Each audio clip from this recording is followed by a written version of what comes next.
ఆత్మహత్య చేసుకున్నారు పాపం రియల్ ఎస్టేట్ హైడ్రా దెబ్బకి. మల్కాజ్గిరి నియోజకవర్గం మైనంపల్లి కూడా నిన్న మైనంపల్లి కూడా పోయి రావడం వెళ్ళొచ్చిండు. ఆయన పేరు కూడా ఉండే లిస్టులా.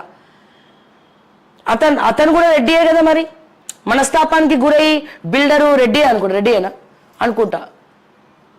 అతను కూడా ఆత్మహత్య చేసుకొని చనిపోయినాడు కదా. అంటే డబ్బు లేకపోతే అటర్ ఫ్లాప్ అయితే ఆడ రెడ్డియా లేకపోతే బీసీయా ఓసీయా బ్రాహ్మణ ఎస్టీయా ఎస్సీయా ఎవరికి కనబడదు.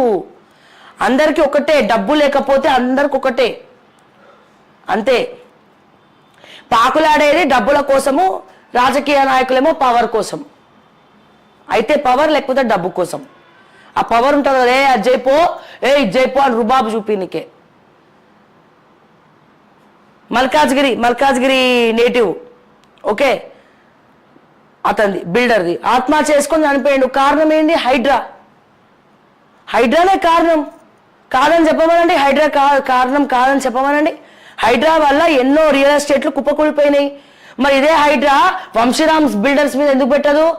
ఫీనిక్స్ చెరువులో కడుతున్నాడు, కట్టిన ఇళ్ళ దగ్గరికి వెళ్ళారు, కానీ అండర్ కన్స్ట్రక్షన్ వెళ్తారు కదా మీరు. రంగనాథ్ సార్ చెప్పిండు కదా, మా రంగనాథ్ గారు ఏం చెప్పిండ్రు? ఆల్రెడీ కట్టినవి కులగొట్టము, అండర్ కన్స్ట్రక్షన్ ఉన్నవి కులగొడతాం అన్నాడు. మరి ఫీనిక్స్ అండర్ కన్స్ట్రక్షన్ ఉంది, ఎందుకు కులగొడతలే? అంటే డబ్బున్న వాళ్ళకి హైడ్రా వనికి రాదు, డబ్బు లేని వాళ్ళ దగ్గర మాత్రం మిడిల్ క్లాసు చిన్నపాటి రియల్ ఎస్టేట్లు చిన్నపాటి కన్స్ట్రక్షన్ కంపెనీల మీద మీ బుల్డోజర్లు ఉంటాయి. ఈయన తెలిసిపోతుంది కదా ఇంత వ్యతిరేకత ఏందనేది. తెలియట్లే ఇక్కడ తెలుస్తుంది కదా ఇంత వ్యతిరేకత ఏడికెళ్ళి వచ్చిందని.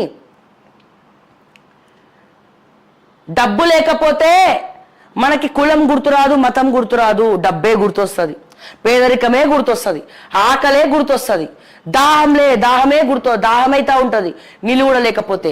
చుట్టాలు చీ తూ అంటాడు. అది రెడ్డిలనన్నా గౌడ్లనన్నా యాదవులన్నా పైసలు లేకపోతే ఎవరు కూడా దగ్గరికి తీయడు. అక్కడికి రాని చుట్టం ఎవరు కూడా మనల్ని దగ్గరికి తీయరు. అర్థమైందా? ఉన్నదా కింద? సో అక్కడికి రాని చుట్టం. డబ్బులు ఉండాల్సిందే. నువ్వు ఏ సామాజిక వర్గమైనా డబ్బులు లేకపోతే కుక్కను చూసినట్టు చూస్తారు రా భయ్. పేదరికం ఎన్ని అవమానాలు ఉన్నాయి, అందరికి చాలా అవమానాలు ఉన్నాయి.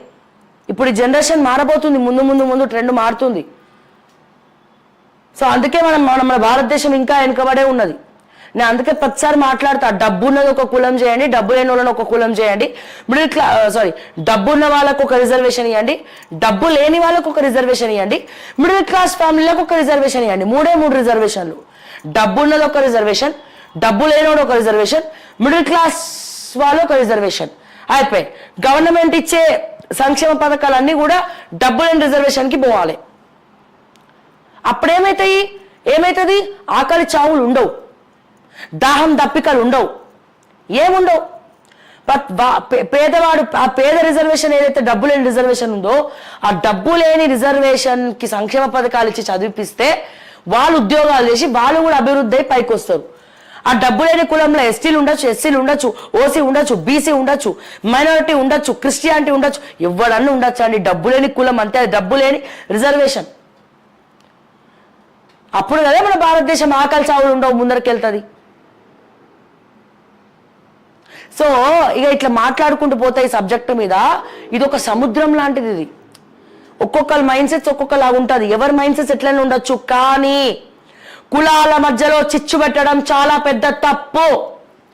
అన్నదమ్ముల్లా కలిసిమెలిసి ఉన్న ఎవడో ఉంటారు, కౌన్కిస్కా గొట్టం సుప్ప ఒక 10 మంది ఉంటారు, వాళ్ళని పట్టుకొని మిగతా 100 మంది అనడం తప్పు అంటున్నాం. ఒక జర్నలిస్ట్ హోదాలో కులాల మధ్యలో చిచ్చు పెట్టడం తప్పు అంటున్నాం. ఒక ఎమ్మెల్సీ కౌన్సిల్ గా తప్పు అంటున్నాం. ఇదంతా రేవంత్ రెడ్డి చేసే కుట్రనే, రెడ్డి సామాజిక వర్గం రేవంత్ రెడ్డి చేసే కుట్రనే అంటున్నారు. ఎక్కువ శాతం రేవంత్ రెడ్డిని నమ్ముతున్నారు. ఈయనే చేయించిండు మళ్ళానే, లేకపోతే అంత ధైర్యం ఎడికెళ్ళి వచ్చినాయి, పైసలు చూసుకొని 500 కోట్లు చూసుకొని పొగరొచ్చి అహంకారం వచ్చి అహంకారంతో మాట్లాడుతున్నారు అంటారు బయట.